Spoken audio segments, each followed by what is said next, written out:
Good morning, or whatever time it is for you. It's morning over here, so good afternoon. My name is Ryan.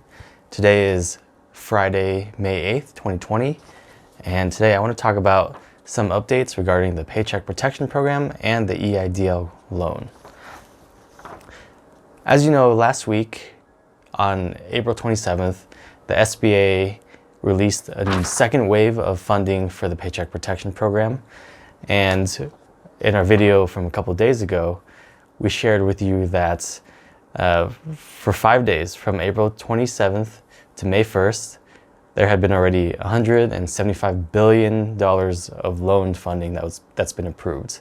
So today we have updated numbers, and those numbers cover from the beginning of the second wave of funding up through May 7th, which is Thursday, May 7th, end of day. And as of now, we're looking at $185 billion worth of approved funding. So as of May 1st, $175 billion. As of May 7th, $185 billion. And if you look closely, you'll see what's going on here is that the funding is slowing down, which is a good sign. That means that it's looking more hopeful and more optimistic for people trying to get funding through the Paycheck Protection Program. There's been a total of $310 billion approved for the second wave of funding. And if things are slowing down this much, I'm definitely feeling more hopeful for small businesses. If you applied for the Paycheck Protection Program through a big bank like Wells Fargo, Chase, US Bank, you might find that you're still waiting for your application to be processed. And that's pretty normal with these big banks. So I definitely recommend trying a smaller local bank or trying one of the fintech companies or finance institutions online. Next, I want to talk about the deductibility of the Paycheck Protection Program. On April 30th, the IRS released a notice stating that any expenses that are paid with the Paycheck Protection Program and is forgiven after the fact will not be deductible on your taxes. This basically means that the Paycheck Protection Program funds are taxable. Since then, the AICPA released a statement saying that they will be challenging the IRS in order to try to get that ruling reversed, because they stated that the ruling is contrary to Congress's intent with the program. On May 4th, the Senate introduced a bill that actually will support that argument. It's Bill S3596, and the title is "A Bill to Make Technical Corrections to the CARES Act to Remove All Tax Liability Associated with Loan Forgiveness under the Paycheck Protection Program." Now that's great news. Now this has just been introduced. There's been very little movement in it. So we'll keep you updated with any new developments that happen there. But for now, it's brand new, and we'll keep an eye on that. Moving on to forgiveness. The rules around how the PPP will be forgiven is still a moving target.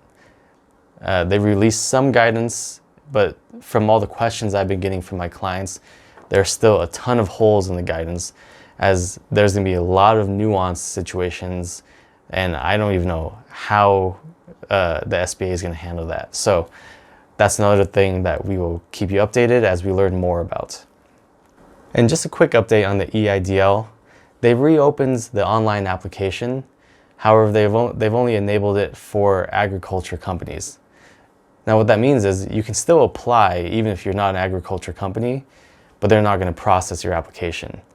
And if you do apply, you're going to get an email from the SBA stating and reminding you that they won't be processing your application at this time, that they will only be processing agriculture companies who submitted their application.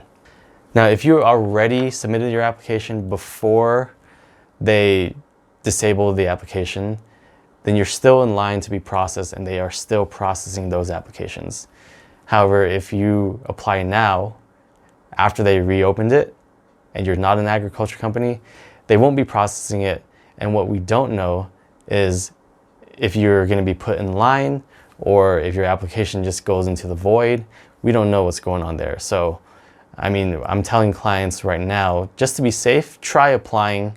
You might get a spot in line somehow, and you know, it can't hurt. But just know that they won't be processing it at the moment. That's all I got for today. Thanks for watching. Now there's a couple things that I want you to do. First, I want you to smash that like button. Then I want you to hit that subscribe button to stay updated on everything that's going on around this stuff. And lastly, I want you to join our Facebook group. We created a Facebook group to help people stay current on all these things, because I can only make videos every so often. So as new stuff comes out, I post it on there. And also we got a great community in there that's helping each other and supporting each other. One thing that's been going on is people have been saying that their banks are taking forever on their PPP applications. So I've been sending them to other banks and sending them to other places, and they've been getting approved within hours. So join our Facebook group to get access to all those resources. Take care for now and stay safe out there. I'll see you next time.